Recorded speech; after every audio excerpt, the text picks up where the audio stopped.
Okay, but this has fallen. And I apologize for not producing the correct L here. It should be \L, but it didn't work in my computer. So I'm going to, well, since maybe not everybody here is familiar with this topic, I will begin by giving some basic definition. And then later I will also say something about recent results. So one has to start by thinking of the theory in terms of some effective action depending on a cutoff scale, which I'm going to call K. And so there is some renormalization group that tells you how this action depends on the scale. And in general, you can think of writing this action as a sum of monomials constructed with fields and derivatives. And the fields are scale independent. And the coefficients of these monomials are couplings, and the couplings depend on the scale. So the running the dependence of this action on the scale is embedded in these running couplings. So then you define what we call a theory space, which is the space of all these functionals. And coordinates in this theory space are dimensionless numbers, which are obtained by taking these couplings and multiplying them by some suitable power of the cutoff. So if the coupling has dimension d, you multiply it by k to the minus d, and this g tilde is dimensionless. And you can take all these infinitely many numbers, g tilde I, to be the coordinates in this theory space. So then, in order to have asymptotic safety, you have to have a fixed point for the flow in this theory space. And the theories here correspond to renormalization group trajectories. I don't call the whole theory space a theory. A theory is just one trajectory. And theories that end at the fixed point are called renormalizable trajectories, or ultraviolet safe trajectories, or asymptotically safe trajectories. And those are the ones that correspond to ultraviolet complete theories.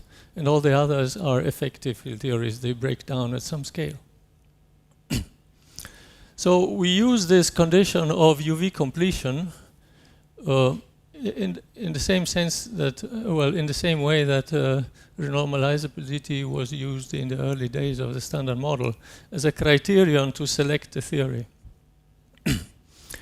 And then the ultraviolet complete theories are those that correspond to trajectories ending at the fixed point. And it would really be, the best situation would be if there was just a unique such trajectory, because then this would select the theory uniquely. But that is typically not what happens. Typically, there's a number of theories, a number of trajectories ending at the fixed point, parameterized by a number of parameters. And so we are happy if this number of parameters is finite, because then you only need to specify a finite number of parameters to pinpoint the theory completely. And all the other parameters are fixed, they are predictions then. So how do you determine the number of this number of parameters? You study the linearized flow around the fixed point. It's written here in the second line.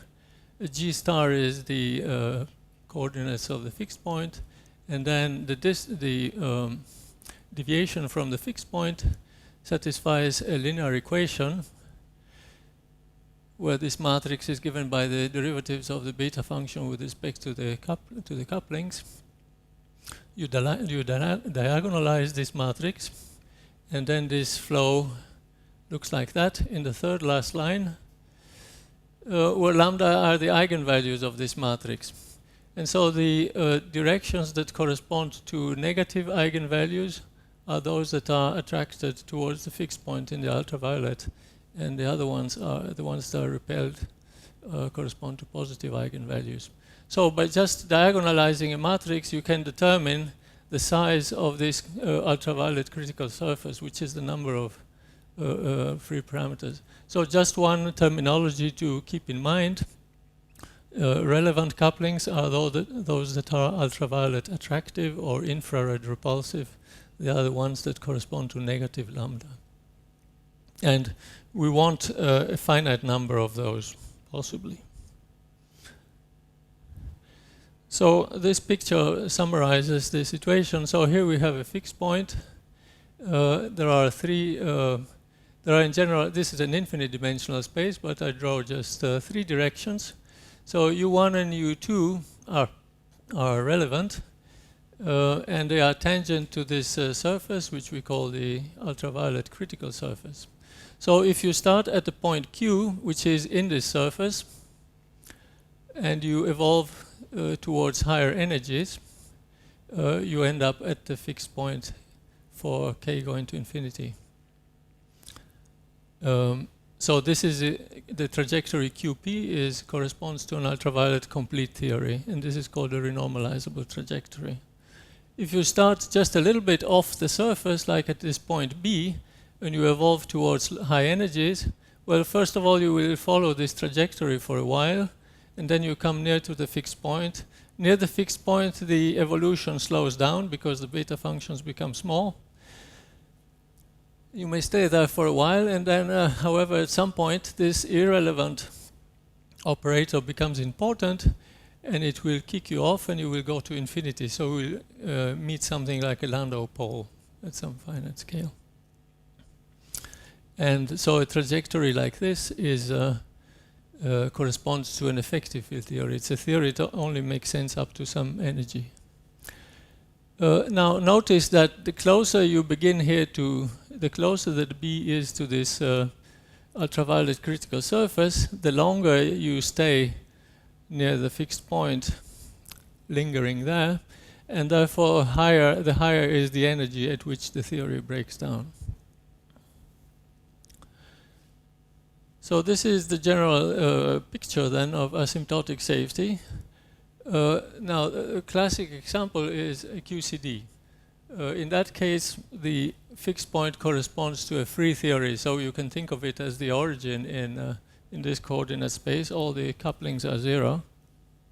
And in that case, it's easy to see that this matrix M, that the eigenvalues of this matrix are just the canonical dimensions of the couplings. And the relevant ones correspond to the couplings which have positive mass dimension. So in the case of the Gaussian fixed point, the notion of relevant and irrelevant correspond to the usual notion of renormalizable versus non-renormalizable couplings. But around an interacting fixed point, things are more complicated. So this is an example of an asymptotically safe theory, but it's a particular case is a theory that's also asymptotically free. And then perturbation theory becomes better and better as you go to higher energies. Now, one would like to have examples of theories that are asymptotically safe without being asymptotically free. And until recently, there were really very few of them. In particular, there was the Gross-Neveu model, which is for Fermi interaction in 3 dimensions, and some nonlinear sigma models are known to be asymptotically safe, but in 3 dimensions. And recently, there have been this nice work by Littim and Sannino, where they discussed 4-dimensional models instead, built out with the usual objects that are used in particle physics, so gauge interactions, a scalar with potential interactions, and fermions coupled to the scalar via Yukawa couplings and to the gauge field via gauge couplings. And you can tune the number of fields by taking a large number of fields, you can tune this number in such a way that there is a non-trivial fixed point that is arbitrarily close to the Gaussian one. So you are in the domain where perturbation theory is reliable. And so one can establish asymptotic safety rigorously in those cases. So there's been only a few papers so far, but I expect that this is going to attract quite a lot of attention, also as a tool to construct new models for particle physics. So now coming to gravity, the question is, could gravity be, we know that it's not renormalizable perturbatively, could it be renormalizable in this non-perturbative sense? So is this something, is a fixed point for gravity something that we should expect or not? So I'm going to give you now a couple of example simple calculations based on one loop approximation which show such a fixed point. Then I'm going to talk a little bit about the inclusion of matter, and then I'm going to talk about truly functional truncations here, which is the current frontier of the work. So let's begin with some very trivial, very simple. So before coming to the examples, I have to say a little more about the cutoff. So how is this cutoff introduced in the theory? One defines a generating functional here in the first line, e to the minus w, which you see now it depends on the scale k, and the scale k is introduced in the theory via this term.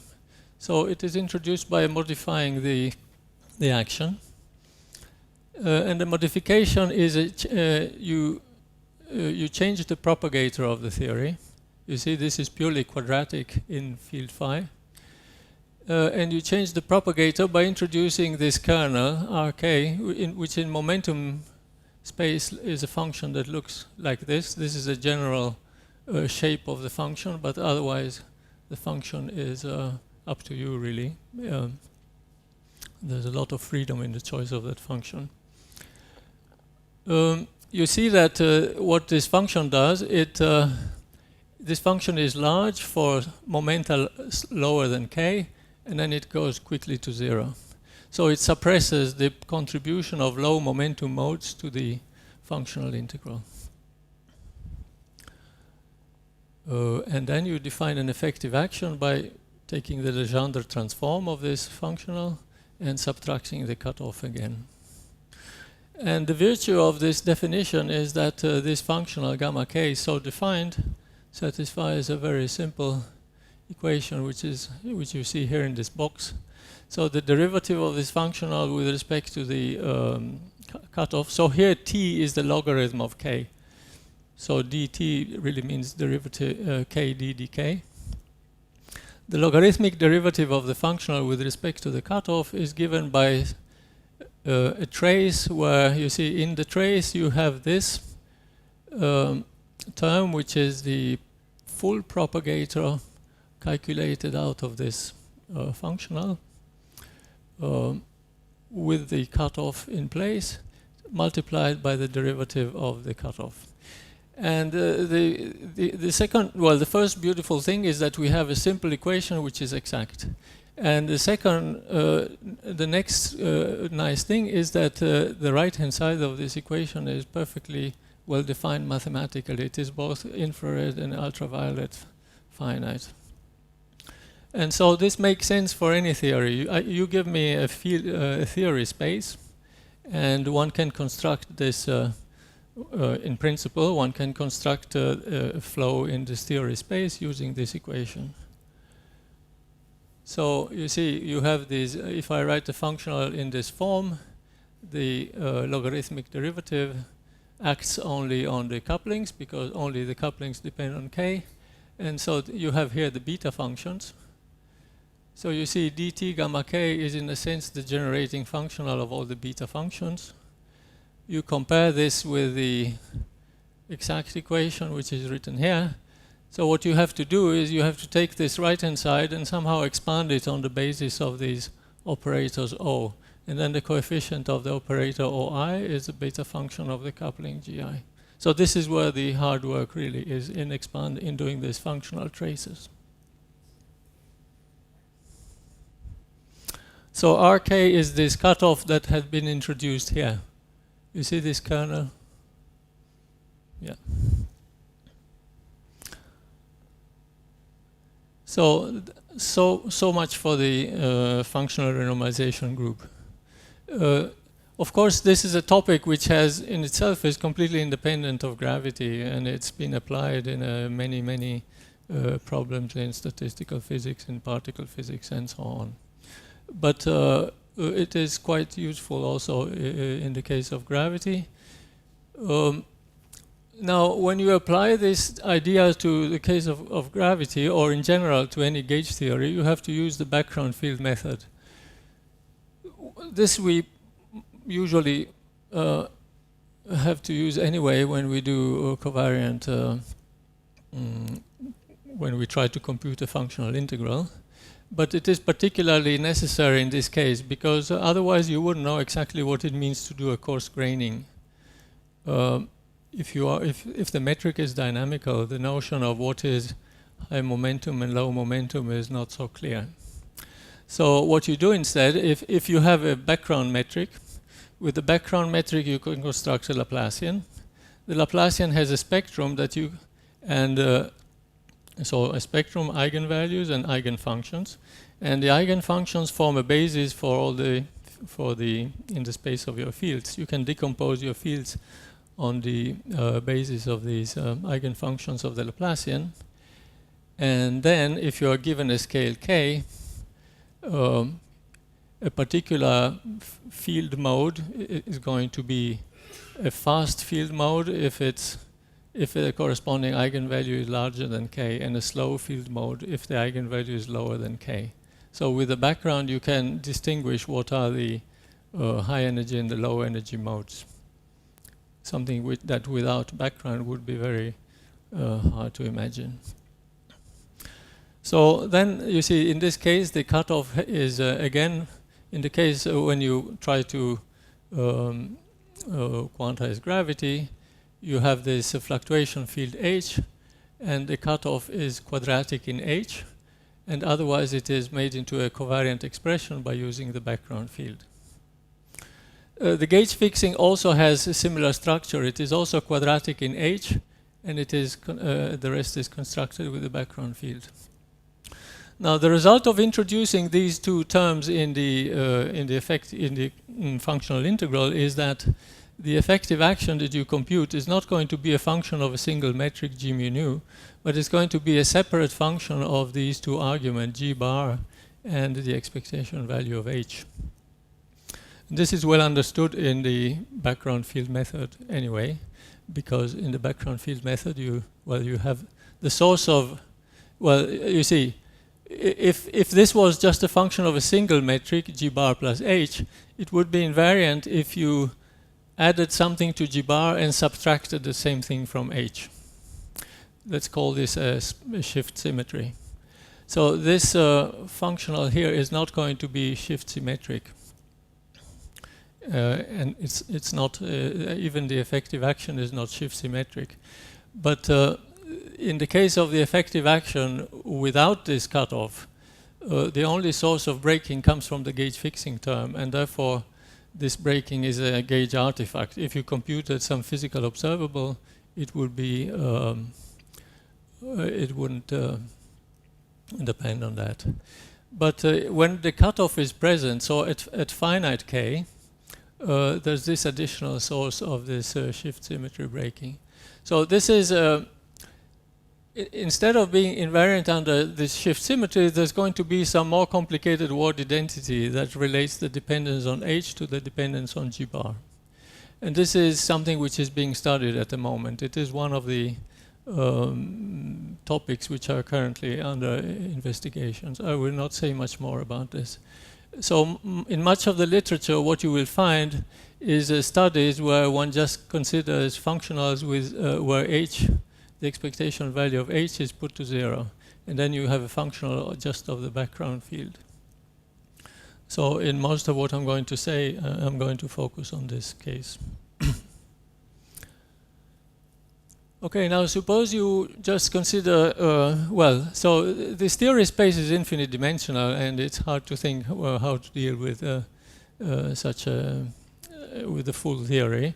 And so you just let's start from one coupling, which, and the most representative, obviously, is the Newton constant. So Newton constant would appear here as 1 over g in front of this term. And so now if you do any loop calculation in Einstein theory with a cutoff k, you would expect, just for dimensional reasons, that the coefficient of this Einstein term has a quadratic dependence on the cutoff, just like previous speaker was saying. So if the beta function of 1 over g is proportional to a cutoff squared, then the beta function of g itself goes like k squared times g squared. Then you have to remember that you have to go to these tilde variables, the dimensionless ones. So in the case of Newton's coupling, you have to multiply g by k squared in 4 dimensions. And then what is the beta function of g tilde? You see, you have to derive with respect to k. So there is an explicit k here, which will produce a 2g. And then there is the dependence of g on k, which is given by this term here. And those are the quantum effects. And these are in this second term on the right-hand side. So this is now an equation for this dimensionless variable g tilde. And you see that it's a parabola, and it will have a 0 at g equal to 0, which corresponds to the usual Gaussian fixed point, and that's where you do perturbation theory, and we know that this doesn't work. You can't renormalize the theory perturbatively. But then there's also another fixed point, and the only question here is whether this fixed point occurs for positive or negative g. And for that you have to do some calculation, and you would like this coefficient c to come out positive. And in fact it does come out positive. So for example, one loop calculation will give you this number. So this number c is not universal. It depends on how you do your calculation. In particular, if you use this functional method, the number c will depend on the shape of the function. This number that I have written corresponds to choosing a cutoff that goes down like this, this piecewise linear function. If you choose another type of function, you will get a different number. Sorry? No, it is very dependent, but one can prove that it is always positive independently of the function. Yeah, the sign, it is non-zero and positive. Yeah. Yeah. So the flow that you get in the lambda g plane looks a little bit like that. You see, here's a Gaussian fixed point, which is mixed. It's lambda is relevant and g is irrelevant. But there's a second fixed point for positive and finite g there. All right, so you can do a similar calculation in a slightly more respectable theory from the point of view of perturbation theory, which is high derivative gravity. So you add here curvature square terms plus the Einstein-Hilbert part. So the beta functions of this part had been known since the 80s, and in particular this lambda is known to be asymptotically free, which was a nice, one of the nice properties of this theory. So this theory is also perturbatively renormalizable because the propagator has behaves like 1 over momentum 4 rather than 1 over momentum square. Yes, this theory, as it stands, studied perturbatively, has ghosts, so it's not good in that sense. But you see, we are not thinking of this as the theory. This is just a truncation in a big theory space. So this issue of the ghosts can be, one can assume that, or one can think that it is solved in some other way when you enlarge the theory space. anyway, if you now compute the beta functions of the coupling, so as I said, these beta functions of the 4 derivative couplings are known and they are asymptotically free.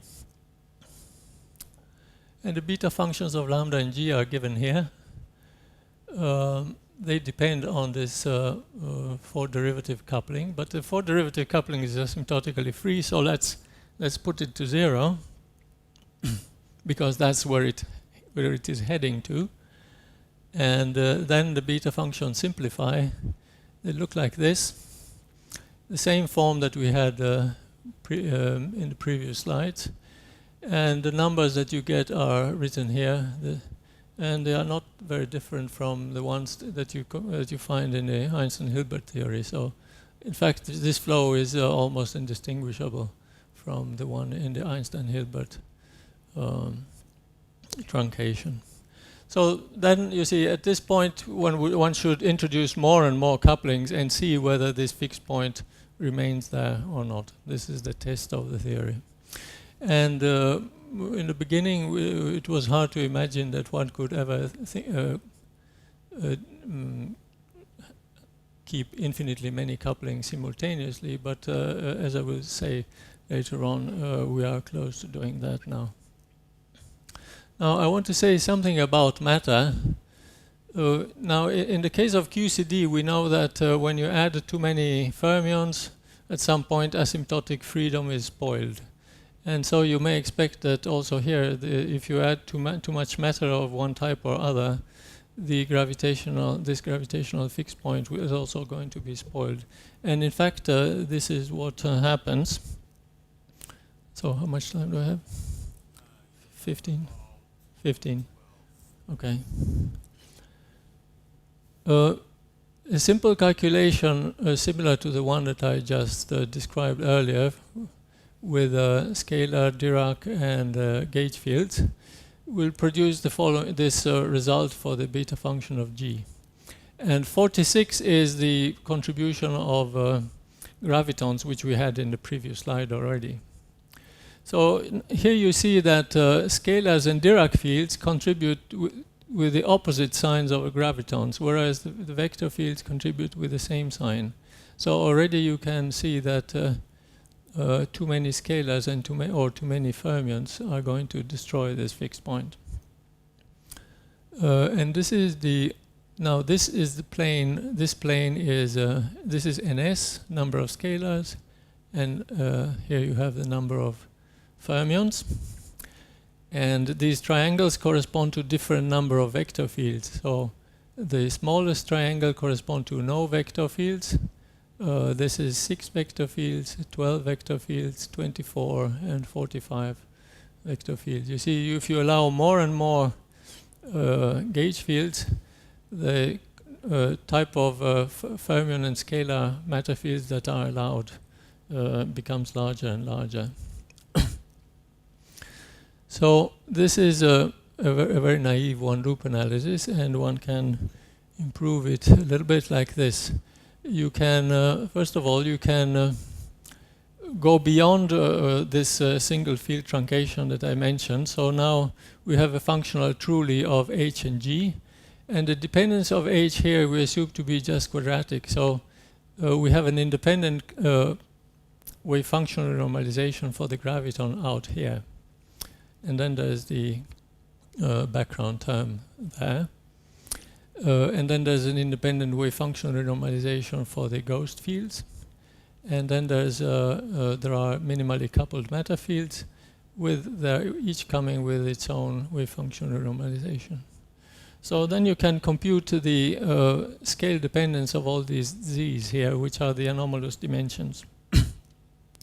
And there are various types of diagrams that you have to compute.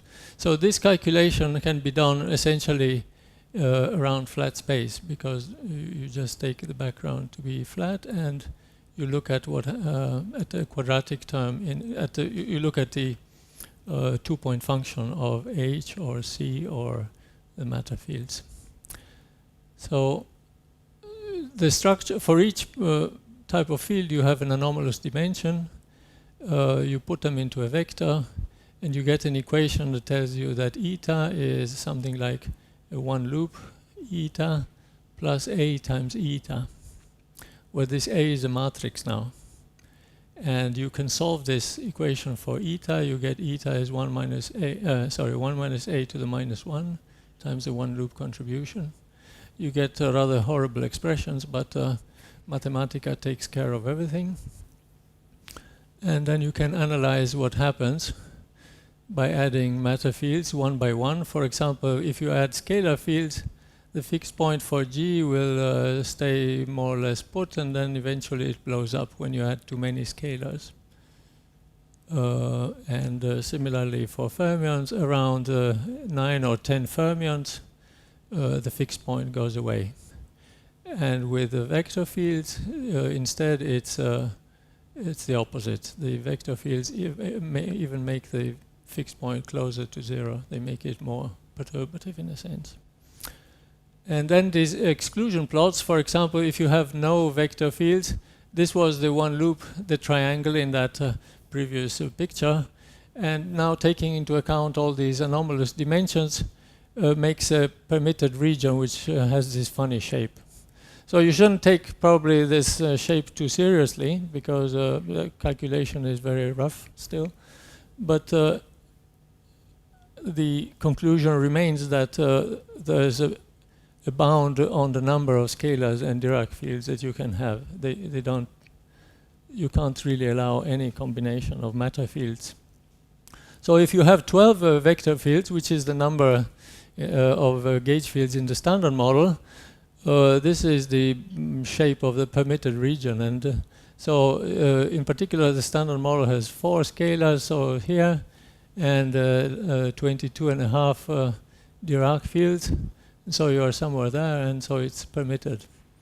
But if you started adding too many fields or one type or other, you see that you will hit the boundary here more sooner or later. So this is a table of particular models. So standard model is here, and these are the properties of the fixed point. If you add the 3 right-handed neutrinos, you're still okay.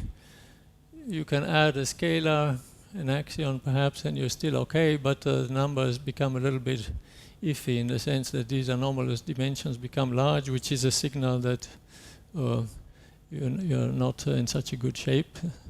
But that's still okay. Now, on the other hand, dramatic improvements in the number of matter fields, for example, minimal MSSM, which has been mentioned earlier, it doesn't have a good fixed point because it has too many fermion fields. And grand unified theories fail for the same reason, because they have too many scalar fields. You know, to break SU5 or SO10, typically you have to introduce a lot of scalars, and even the minimal models are ruled out for this reason. So, right, now I would like to say something about more recent developments. This f of r truncation has been studied for a while now, and in the beginning it was people studied polynomial truncations, where this f was some polynomial in R of finite order. And in the beginning it was something like 6 or 8, but now people have, with better techniques, has been studied up to n is equal to something like 35. And this particular diagram that I show here are the critical dimensions, those critical exponents, what I call lambda. The dashed line corresponds to the perturbative prediction, the canonical dimensions, and you see that the quantum corrected dimensions do not deviate too much from their canonical values. So there's some sign that the theory is somehow not too non-perturbative in some way. But the question is, can one really study f of r, the flow of the full function f, without Taylor expanding it? after all, this is what functional renormalization group is designed to do, to study the flow of functions rather than study the flow of individual couplings. So since we have this powerful tool, one can try to study the flow of the whole function f. And so although the flow equation for the function f had been written long ago, it was only quite recently that people started seriously trying to solve this equation. So it was Dario Benedetti a few years ago. And then Morris and Dietz, they showed in a couple of papers that the equation that had been written before would not have any solution with the desired properties. And so then they started some work to some soul searching. How do we have to construct a good approximation for the exact equation such that it has such solutions? And I'm going just to mention here the result of some recent work where we did something a little different from the standard background field expansion. We didn't expand the metric into a background plus a fluctuation, but rather we wrote the metric as a background times the exponential of a fluctuation. So the a priori mathematical reason for doing this is that if you write G is equal to G bar plus H, you will, and you do a functional integral over H, you will include in the sum also G's which are not metrics, or that are not Riemannian metric. You will change the signature and you will go through degenerate metrics and so on. So perhaps we want to avoid that. If we take literally the notion of performing a functional integral over metrics on a Riemannian on a manifold, so if we want to integrate over Riemannian metrics only, then we can write the background, we can decompose the metric like that, and then we integrate over H, and whatever H is, this is always going to be a positive definite metric. So this was the abstract motivation, but it turned out that doing this has a number of positive consequences that I will not mention here. But so that was one thing. And well, perhaps the most important thing is that the effective action that one gets in this way turns out to be, to a large extent, independent, gauge independent of gauge parameters, even when you work off-shell. You see, most of the calculation that I described earlier have to be done off-shell, and the effective action off-shell is known not to be gauge independent. So if there are parameters alpha, beta in your gauge fixing, things will depend on those parameters, which is not nice. But it turns out that if you use this parameterization, even off-shell, you will get rid of this dependence on these spurious parameters. So this was one of the nice consequences of using this parameterization. And then you can, well, it's we also use this York decomposition of the metric, and HTT is a gauge invariant variable. And there's a combination of these sigma and H, which is also gauge invariant. It's H minus the Laplacian of sigma. Those of you who've done perturbations around some background will know this. So if you use these York variables, the Hessian of the Einstein-Hilbert action, it splits very neatly into these terms which depend on HTT and S, which are fully gauge invariant. And then there's only one dependence on H here, which is not gauge invariant, but it is proportional to the equation of motion. So on shell this goes away. But as I said, we must not work off shell. So what we did, we said, let's instead choose H is equal to 0 as a gauge condition. So this goes away as a gauge condition. And then the action, this Hessian is only depends on the gauge invariant variables. So then the flow equation looks like that then. There is a contribution from spin 2, a contribution from spin 0, and a contribution from a vector ghost. And here delta 1, delta 2, and delta 0 are these operators, Laplacian minus some multiple of the scalar curvature. These alpha, beta, gamma are treated here as parameters. They are part of the freedom in defining the cutoff. And then you write, then you can calculate this trace here on the right-hand side using spectral methods. And you arrive at an equation that looks like this, which is still quite ugly and quite complicated because it is of third order in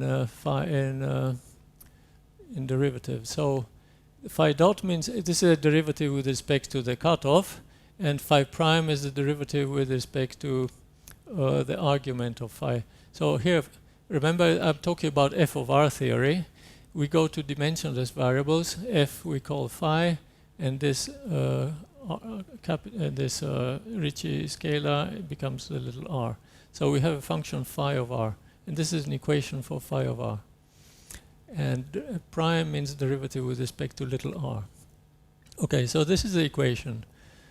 But though complicated, it's much simpler than the equation that had been written earlier. And in fact, at this point, one can find solutions even in closed form. So for example, you can make an ansatz like this, where you have just a quadratic function in the curvature. And you will see that there exist particular values of those parameters, alpha, beta, gamma, which after all are free. We are free to choose them as we want to some extent. There exist choices of these parameters for which this ansatz produces an exact solution of the equation. And some values here are given here. So these look like different solutions. For example, all those in this first set. But in fact, they can be seen to be the same solution, just written in different cutoff schemes. You can continuously interpolate, for example, between the first and the second. Here I show an interpolation.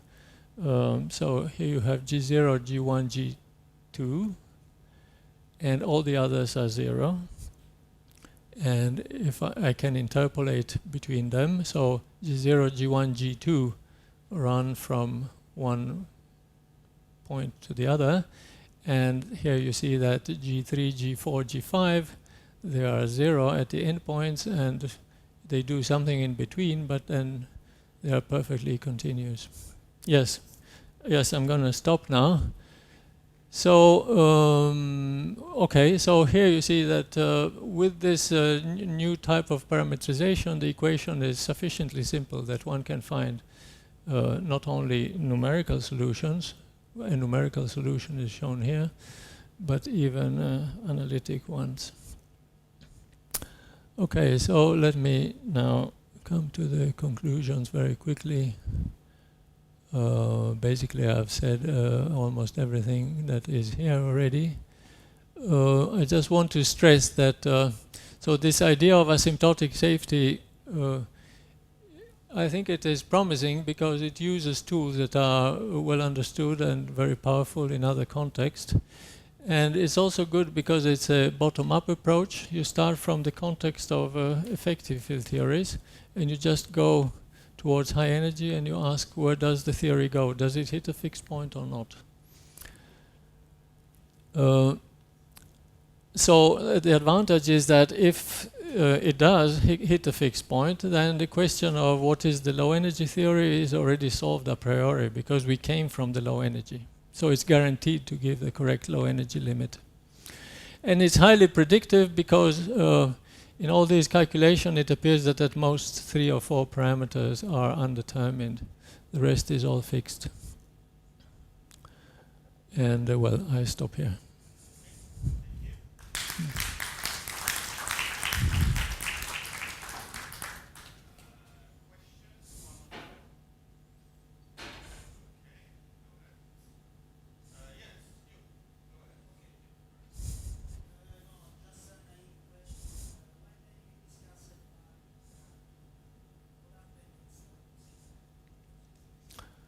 Starobinsky model, you mean R plus R square?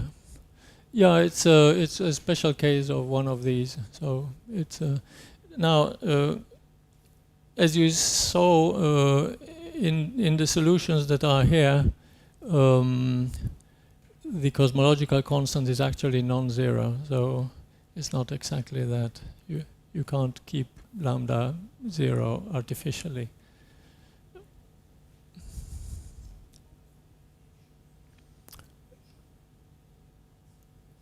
Yeah, but I mean it's not singled out by this in this context in any way. I can say that.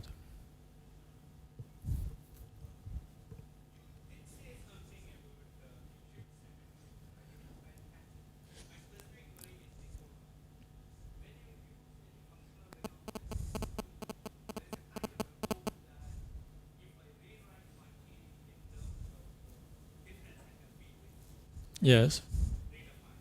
Yeah.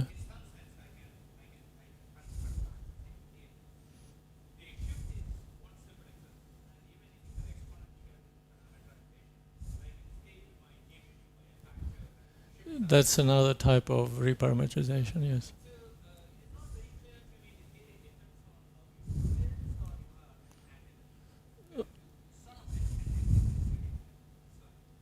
Yeah, no, go ahead. No, I don't know how to prove the independence on the reparametrization. Yeah, and I don't think it's going to be independent of that. No.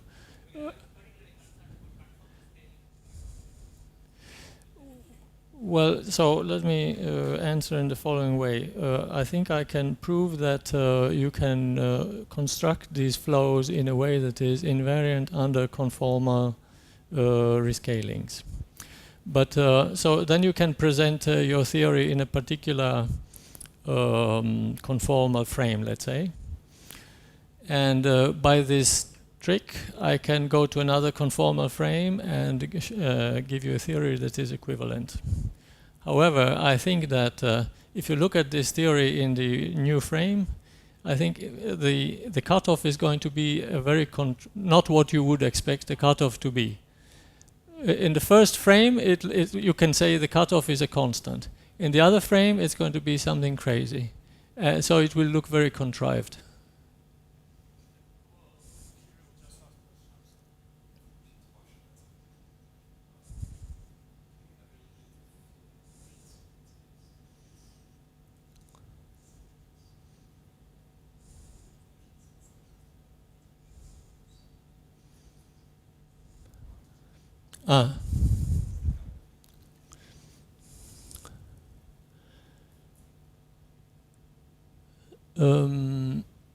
Yes, I think that you can do that. You can get rid of some couplings in this way, but you see, at this point, you must work in the bimetric context. So, for example, when I wrote this this particular truncation here, you see, you have here a ZH. You can this is a typical example of a redundant variable that you can eliminate by rescaling H. So this is an example of that. But a general theory of what can be eliminated and what not does not exist.